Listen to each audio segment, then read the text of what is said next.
Okay, so I was just going through this fascinating new white paper, and if you work with 3D spatial data, point clouds, or honestly any high-density digital environments, you are absolutely going to want to hear this. Because moving all that massive data around, it has always been a massive bottleneck. But today, we're breaking down a revolutionary new protocol called SHD CCP. That stands for Lossless Spatial Compression via Symbolic High-Dimensional Context. We're looking specifically at the Concept Alpha version 1.4.2, and let me tell you, it promises to completely upend how we store and transmit 3D spatial data. So here's our roadmap for today's explainer. We're going to hit the 3D compression dilemma, breaking the Shannon-Limit, the seed hypothesis, the mathematics of HSDCC, adaptive block classification, and finally wrap it up with the ultimate protocol comparison. Let's dive right in. All right, part 1, the 3D compression dilemma. To get why we even need a new protocol, we really got to look at why the current methods are just hitting a brick wall. We're basically dealing with a massive Goldilocks problem right now in spatial computing. Your standard algorithms, Z-standard, LZ4, or Brotli, they're fantastic for regular data, but you point them at the complex geometry of a 3D point cloud and they give you a compression ratio of less than 5%. I mean, they barely make a dent. Then you have Draco. Draco gives us a solid 10-to-1 compression ratio, but the catch? It literally destroys raw fidelity. It's far too destructive for precision work. And finally, you've got neural codecs. Sure, they boast an unbelievable 100-to-1 ratio, but here's the kicker. They hallucinate data. The neural network is basically just guessing where points should be. Think about the stakes there for a second. If you're looking at a 3D medical scan, a neural codec hallucinating a structural point could literally mean hallucinating a tumor that isn't actually there, or worse, erasing one that is. So we're stuck choosing between files that are too big, files that are distorted, or files completely hallucinated by AI. Which brings us to section 2, breaking the Shannon-Limit. Now to fix this mess, we have to understand the theoretical roadblock standing in our way. You've probably heard of the Shannon-Limit. It's been the golden rule of information theory for decades, defining the absolute theoretical maximum rate of data compression and transfer. But there's a massive, fundamental flaw in how we usually apply it today. The limit is constrained by this assumption of a single entropy model.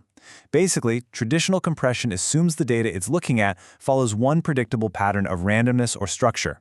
But come on, real-world data is messy. It's multimodal. A 3D spatial environment isn't just one flavor of data, it is a chaotic mix of totally distinct geometries, densities, and patterns. Trying to force a single entropy model onto a complex 3D point cloud, it's literally like trying to translate 5 different languages using just one dictionary. It doesn't work. Moving on to section 3, the seed hypothesis. 12 bytes. Seriously, I just want you to let that number sink in for a second. 12 bytes. In modern computing, that is practically nothing. Yet, in this SHD CCP protocol, this impossibly small number is the core innovation to bypass that outdated single model limit we just talked about. It's actually incredibly similar to a biological genome, just like how a microscopic DNA sequence holds the entire insanely complex blueprint for a human being. This tiny 12-byte seed holds the fundamental blueprint for massive 3D environments. Check out this math. Under this protocol, an entire environment of 50,000 spatial points gets compressed down into that tiny 12-byte seed alongside a remarkably small 4-kilobyte residual file. Think about it this way. Older protocols try to move a digital environment by boxing up and shipping every single physical brick, every individual data point one by one. SHD CCP doesn't do that at all. It just ships the 12-byte architect's blueprint, the seed, and mathematically reconstructs the bricks perfectly on the other end. And the craziest part? Despite compressing 50,000 points into basically thin air, the protocol maintains a reconstruction accuracy of 0.001 millimeters. We aren't destroying fidelity, we aren't hallucinating points. Just microscopic, mathematically flawless reconstruction from a tiny blueprint. So how does it actually do it? Let's get into section 4, the mathematics of SHD CCP. I know. How is a 0.001 millimeter reconstruction from 12 bytes even mathematically possible? Well, the core formula driving this algorithm brilliantly illustrates an elegant use of trigonometric functions and natural mathematical curves, rather than just relying on sheer brute force computing power. Basically, the protocol uses the summation of harmonic sine waves to incredibly efficiently encode spatial positioning. And here is where it gets really cool. The algorithm relies heavily on specific, natural, mathematical constants to act as its structural anchors. We're talking about phi, the golden ratio at 1.618, and tau, the square root of 2 at 1.414. And the reason this works so beautifully is that these natural geometric constants inherently describe spatial folding way better than plotting individual coordinates on some rigid, boring grid. By leveraging the actual laws of nature, the protocol maps these complex, high-dimensional contexts using equations that naturally fold and unfold the data. It is honestly beautiful. All right, on to Section 5, Adaptive Block Classification. Now, having a great mathematical formula is really only half the battle. Remember earlier when we talked about the Shannon-Limit and how real-world data is multimodal? Well, instead of using one blunt instrument for everything, SHD CCP dynamically flips between an 11-method classification toolkit. When the protocol looks at raw spatial data, it categorizes it into blocks on the fly, and then applies the absolute most efficient mathematical tool for that specific region. Like, if a block of spatial data is super sparse, it might use a sparse zero method. If the data is highly repetitive, boom, it switches to run-length encoding or a dictionary method. It seamlessly hops through delta variations, shuffle functions, and XOR capabilities depending entirely on what it needs right then and there.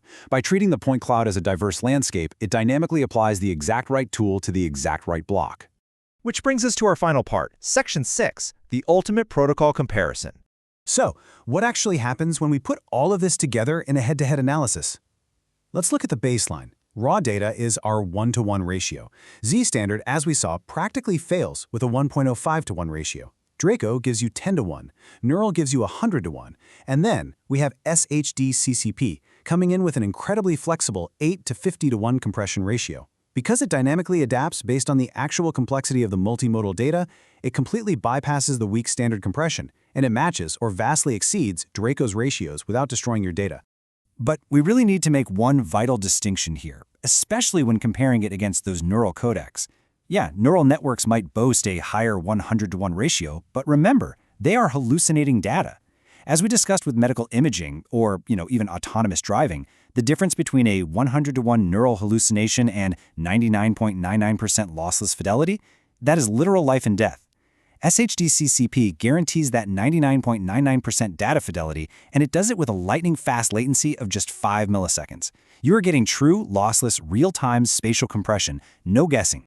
And the real-world scale of this efficiency is staggering. By drastically reducing the bandwidth and the computing power required for super heavy applications like optimized VR streaming and massive spatial data processing, if we deployed SHD CCP globally, it could save enough energy to be the equivalent of taking 180,000 cars off the road every single year. Just let that sink in. Which leaves us with this final thought. Is SHD CCP the new standard for spatial data? I mean, by combining the seed hypothesis, those natural mathematical constants, and an insanely smart adaptive toolkit, Concept Alpha 1.4.2 is fundamentally changing what is possible in 3D computing. It's one of those rare breakthroughs that really leaves you wondering just how fast the future of digital environments is going to arrive. Thanks for joining me for this explainer, and hey, keep exploring.